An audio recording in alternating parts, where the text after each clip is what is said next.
Binatikos ni Senador Marcoleta ang umano'y questionableng pag-audit ng COA na nagiging dahilan kung bakit nakakalusot ang maanumalyang flood control projects. Paano nyo inaudit yung ghost project? Yes, Your Honor. Doon po sa case po kasi ng Bulacan, Your Honor, marami pong hindi na-submit na disbursement vouchers.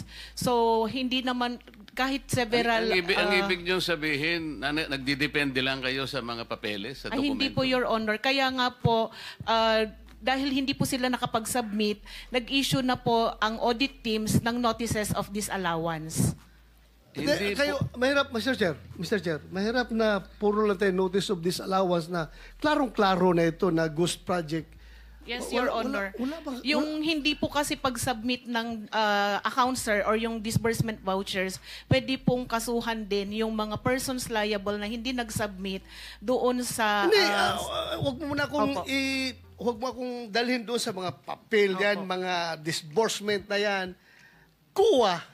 Kung mag-post-audit kayo, di ba pupunta kayo sa area, tingnan nyo kung saan ang project? Yes po. O ngayon, hindi nyo nakita. Ano, hanggang kuan lang kayo? Hanggang disallowance lang kayo? O hindi nyo nakita. O ano ngayon? Hindi ba papilin nyo yan as Commission on Audit na mag-file lang kaso? Yes po, Your Honor. Yun po yung susunod na hakbang Ay, susunod. Kailan pa susunod? Kasi, naubos na ang pera ng gobyerno ito. Nabayaran na lahat itong project na ito na hindi nagawa. Tapos ngayon, susunod pa. I am so, alam mo, yung mga tao na nanonood sa atin, sabihin nila, kaya pala naglipana yung ghost projects dahil yung kuha, kabagal kumilos. Hindi po, Your Honor. Gusto ko lang pong iklaro na yun pong sinasabi nating ghost project na isa po sa mga nabisita ay 2025 transactions po siya. At declared po siya na completed as of July 2025. Yun pong disbursement vouchers po niya ay hindi pa po due for submission noong August po na unang hearing natin. Kailan ninyo mapapailan na kaso ito? Because the people are impatient. The people are impatient with all this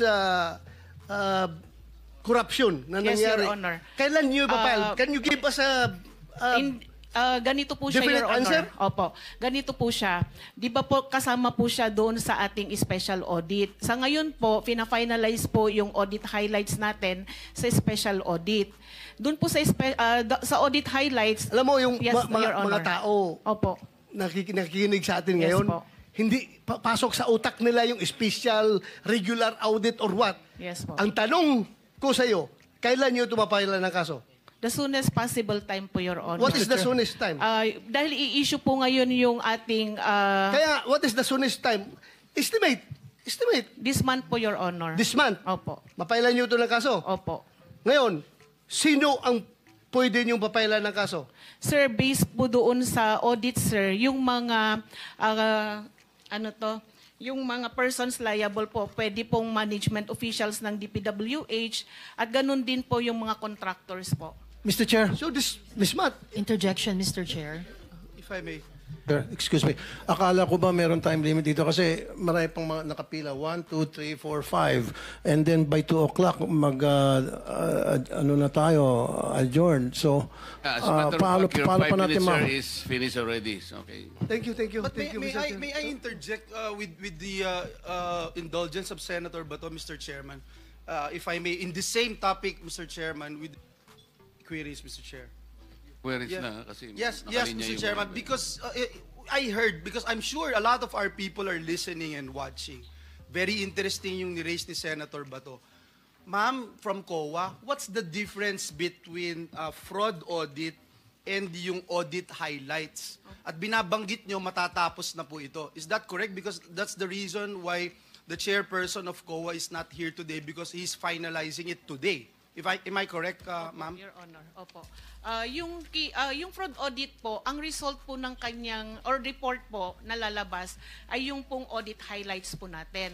The audit highlights would contain the significant or yung key takeaways po doon sa ating fraud audit, wherein the nature of the alleged fraud and the persons liable, at saka yung mga gathered po na evidence, ang lalamanin po ng ating highlights. Kailangan po ng due process, sir, sir, kailangan po munang ipareceive doon sa mga persons liable para po mag-comment po sila at magbigay din po ng kanilang panig. Yes, now I understand, okay? So, si Senator Bato, tinatanong niya yun, dun sa audit highlights, dun makikita yung nature ng alleged fraud, yung evidence gathered, and the parties involved. Am I correct? So, matatapos na po yan. Mr. Chairman, if I may respectfully move that we subpoena itong binabanggit ng ating guest from COA, yung matatapos nila na fraud highlights, immediately i-furnish ng copy itong Blue Ribbon Committee,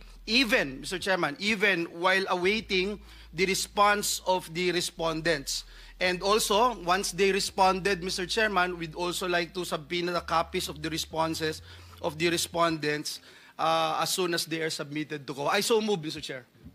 Mr. Chair, Mr. Chair, excuse me, Mr. Chair, because the last time I was here, I was only allowed 2 questions by you, and yet mga kasamahan ko rito, bilang respeto sa mga kasamahan ko, they were allowed na 1 to sawa. Dapat maging fair ka, Mr. Chair. Pag sinabi mong 2 questions, 2 minutes talaga, you have to stick with it. You're not being fair, Mr. Chair. I am fair kasi nandito ka sa... No, kasi nung last time, sabi mo sa akin, 2 questions lamang. Sabi mo 1 question. Sabi ko, tinitipid mo ako, sabi mo 2 questions. And now, pinapayagan mo kahit na ilang questions. Be fair, Mr. Chair. Teka muna, bago tayo magkaroon ng impression na walang fair dito, noon, sinabi ko na in the earlier statement na como nag-uumpisa tayo noon at kinakailangan nating mabakate ang plenary at exactly 2:15, kaya tayo nagmadali. Kaya naman sabi ko sa inyo, pasensya na muna. Ngayon, sa dami ng gustong magtanong, kaya binigyan natin ng tigpa 5 minutes ngayon. Kaya lang, I am following a schedule here. Ito pa yung nandito kung wala na si Senator Marcos, tapos ka na. Mr. Chair. Mr. Chairman, Chair, I akala ko made po a ako motion, yung sunod Mr. kay Chairman. Senator De La Rosa. I have a pending motion, Mr. Chair. I second the motion. And Hindi, duly kasi seconded, Mr. tapusin Chair. muna natin yung bitin na kasi hindi tayo, na para tayo nagpapatintero, Madam Coa Ang tinatanong napakasimple lang, paano nyong inaudit yung ghost? Bago po bayaran ng COA yan, pipirma ang resident auditor. Pati yung area auditor ninyo, meron kayong area director Ibig nyo sabihin na bayaran ito nung walang pumirma na auditor? Your Honor, ganito po yung procedure natin. Wala na po tayong pre-audit, kaya po ang nagbabayad ay ang pumipirma na lang po. Wala sa akong disbursement pakialam sa voucher. pre-audit. I'm not asking you about the pre-audit. Meron kayong post-audit Yes, Your Ito Honor. nangyari, ghost project Opo. Tapos na tapos pero walang nangyari. Ang tinatanong namin sa'yo, sino ang pumirma? Bago mapirmahan yun, merong certificate of acceptance, merong certificate of completion, pipirma ang resident auditor. Hindi po pipirma ang resident Anong gagawin auditor, ng Your COA? Honor. Post-audit nga lang po. Kaya po... Ano nga yung post-audit? In your charter, Opo. magkaintindihan tayo. Ito yung inyong charter, sample of services listed in COA Citizens Charter. Financial audit, performance audit, compliance audit, fraud audit, special audit, notice of disallowance, notice of charge, notice of suspension. Among these, alin ang akma doon sa performance ng contract? Opo. Nasaan kayo? Papasok po siya sa compliance, sir. Sus Mariosep, Opo. wala nga compliance Ganito po, Your Honor, marami pong observation ng mga auditors natin pagdating po sa compliance nila sa procurement. Sinong mag-a-avail ng compliance? Hindi- Sino yung auditee? DPWH po sa case po natin ngayon, Oh. Your Honor. So anong nangyari? Marami pong observation ng mga auditors natin, sir, pagdating po sa compliance nila ng 9184. Kapag ba ang chairman mismo ang pumunta rito, he can present better questions than you, answers than you? Pareho lang din po yung isasagot, Your Honor. Kasi ganun Pareho po ang yung proseso isasagot. natin. Opo. O, sandali lang. Let us follow the... Mr. Chair. Mr. Chairman, Mr. Chair. I'm now being tempted to raise a point of order, Mr. Chairman. I made a motion duly seconded, Mr. Chairman, kasi nga kung... to subpoena, Mr. Chairman, today, Mr. Chairman. I'm asking it today because they said they if that finish will it help us, today. okay. Any second? Yeah, it was already seconded, Mr. Oh, there's a motion and there's second. The motion is approved. Then let's Thank you, continue Mr. with Chairman. the questioning. Mr. Chair. Sir, kasi yung 5 minutes ko, maraming sumingit. Last na lang, isa lang. Hindi, Very kasi maigsi. hindi na makakaano itong mga kasama natin. With the permission of Senator Tolpo. Senator Tolpo, maigsi lang.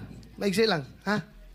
Di ba, Mr. Chair? Kasi ang sabi ng, Mr. Chair, sabi ng COA, Teka muna, with the permission of Senator Tulfo. okay lang? Clarification, Mr. Chair. Akala ko po ako yung Oo nga, kasunod kayo na po ang ni susunod. Senator Kaya lang, ang Rosa. daming ayaw pang bumitaw. Wala Hindi, tayong hindi. mga- Hindi ho, Marami naghihintay kayo naman po last ako. na to, last. Tinatanong ko lang Oh, po yung last. sequence. And then, Salamat, last, Mr. and then Chair. Senator Risa. Salamat, Mr. Chair. Pagkatapos wala na si Senator Amy, Senator Rapi.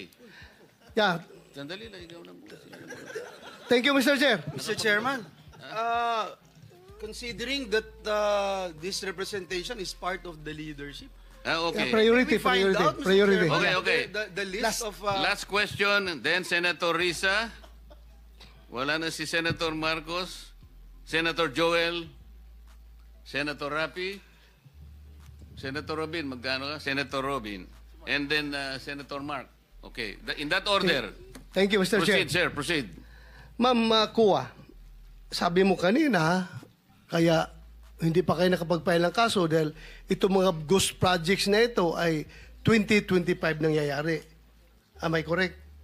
At you need time para Sir, for makapag-file ka. clarification, isa po doon sa mga ghost projects na na-mention, sir, ay 2025. Pero sa iba po, hindi ko po masigurado kung anong taon. Okay, ganito.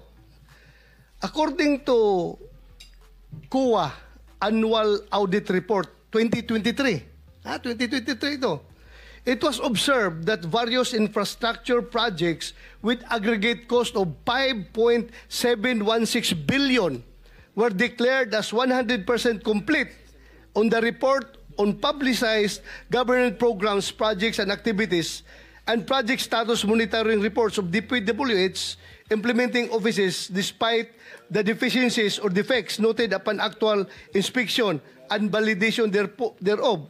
Ibig sabihin po, sa regular annual audit ng COA, nakikita na ang mga mali-maling report ng District Engineering Office ng DPWH. So itong mga 2023 na mga problema, wala pa kayo na-file ng kaso nito? Your Honor, yung iba po dyan kasi, kinorek na nung contractor yung mga noted deficiencies. Yung iba naman po, nagbayad na po yung mga persons liable. At doon sa mga nakorek, kahit nakorek po, meron din pong mga pinataw or nakolektang liquidated damages po. So, meaning, wala talaga nakasuhan kasi naayos nila. Naayos nila ito lahat. Kasi 5.716 billion pesos na projects. Sabi maraming deficiencies. Tapos Po yung wala total- nakasuhan. Yan po yung total contract cost, Your Honor, yung 5.7. Yes. Opo. So wala nakasuhan ito. Itatanong ko po kasi, Your Honor, consolidation po yan sa lahat ng regional and district engineering offices. Yes, I hope, ma'am. That's your mandate. That's your mandate. Kukunin po namin sa mga regional auditors Yeah, po gawin natin po ninyo. kung meron po silang mga finailan po para po dyan. Salamat, Opo, ma'am. thank you Thank po, you Your very much. Mr. Chair, I'm done. Thank you. Yes, ma'am. This is on ghost projects already paid. BIR Commissioner Romeo Lumagi Jr. said contractors found guilty of under-declaration or evading taxes will not be issued updated tax clearances, effectively disqualifying them from future government projects and suspending settlement of their current contracts. He addressed reports on ghost flood control projects, which the government had fully paid for and declared as completed, but which, upon subsequent verification and validation, were discovered to have never been actually constructed or physically undertaken. Malinaw na sa BIR report na ito na may mga proyektong fully paid pero hindi naman ginawa. Paano nakakalusot ito sa inyong post-audit at bakit hindi kaagad nakikita bago ma-release ang final payment? Can you respond to that, Mr. Chair? Your Honor, the audit team or the audit teams under the DPWH has already issued notices of disallowances based on the absence or non-submission of the disbursement vouchers, and doon din po sa mga may technical deficiencies noted by the audit teams po. Yun nga. Itong mga project na ito nga, na verified, validated, na ghost projects talaga, hindi ginawa. So ano nga ang papel ng kuha dito? Hindi ninyo ito nakita. Sabi mo, granting na post-audit ginawa ninyo. Yes po. Pero ito fully paid na eh. Yes So po, we Your Honor. presume na Yes po. nag-conduct na kayo ng post-audit dito. Meron na po, Your Honor, hindi po siya na post-audit, kaya po nag-issue na po si auditor ng notices of disallowances para doon po sa mga projects na yun, Your Honor. At doon sa mga hindi po sinubmit na disbursement vouchers po. Are you happy with her answer, Senator Bato? I'm not satisfied.